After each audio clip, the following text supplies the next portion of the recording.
The ANC First Deputy Secretary General Nomvula Mokonyane says as liberation organizations, they will continue to work together irrespective of the election results in different countries. Mokonyane, who is the chairperson on the International Relations Committee of the ANC, is currently in Namibia. Today, Namibians took to the polls. If you look at Namibia, over 74% of its population are young people. Every queue, this is the 11th voting station I'm in, and you see majority are young people. The interesting thing is that every party's manifesto, if you look at, for example, SWAPO's manifesto, the first thing is about economic development, job creation, access to education, youth development, but also many leaders now also enjoy or realize that they have to enjoy the support of young people. I've seen that with the candidate president of SWAPO.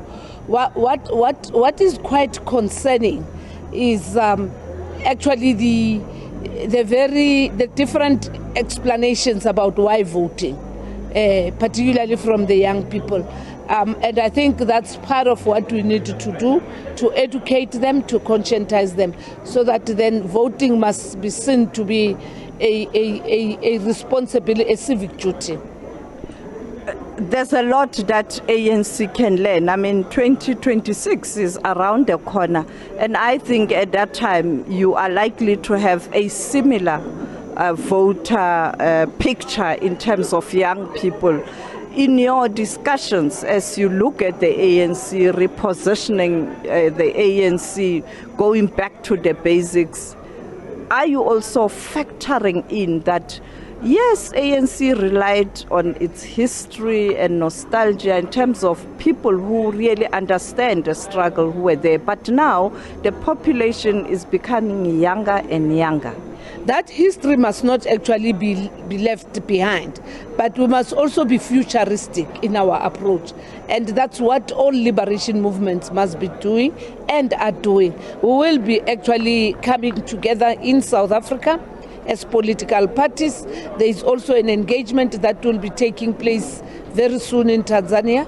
And all of that is that we are drawing lessons from each other, as well as being able to appreciate that we may all be coming from different countries, but the issues of today, particularly on women as well as on young people, are actually common. In terms of one issue that came out strong when I was talking to young people is that the country has discovered oil and gas and hydrogen, and they don't want to see what transpired during colonialism, where our countries were colonized. The colonizers took all the mineral resources raw as they are. This time around, beneficiation must happen on the continent for better value chain. You had Comrade Nandi on Sunday when she spoke. She actually emphasized that issue of the recent discoveries and said it must be for the Namibians and by the Namibians for the future of Namibians. And I think all of us have come to appreciate that era of just having the products without any beneficiation, creation of new industries, wealth creation, as well as skilling our people in our countries is something of the past. And I think young people want that confirmation. We have heard in South Africa, the ANC Youth League and many other youth formations also calling for that in our manifesto. When you read also the manifesto of SWAPO here in Namibia, it emphasizes that. I think the economic freedom requires inclusivity of young people, support of young people, but also being futuristic and not actually trying to do what we used to do and has not actually yielded the results. So I agree with you, Sophie. That is the contested issue here in Namibia, and that's what Namibians are saying. It must be for the Namibians.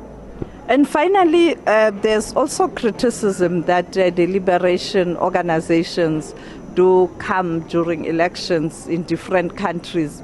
Does that not perhaps in future going to isolate the organizations when you have a different organization taking over? How do you position the ANC, whatever the outcome of results in different countries? Well, we have a historical relationship that will not be just determined by the outcome of the results. It's a relationship that has to do with the revolution of a country. And in this instance, we are here, and I think it must be sustained, because part of our commitment is a people-to-people relationship. We are learning from each other, but of importance also, we are supporting each other with or without a victorious outcome. We remain enjoined because of our own determination of the future.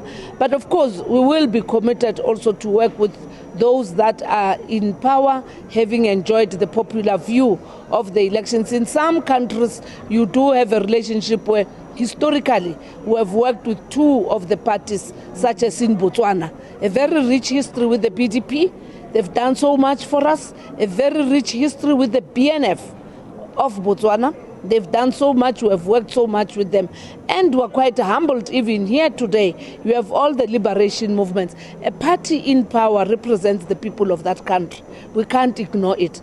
But a party that has waged a struggle for the independence and decolonization is the party that you can't wish away, with it in power and without it in power.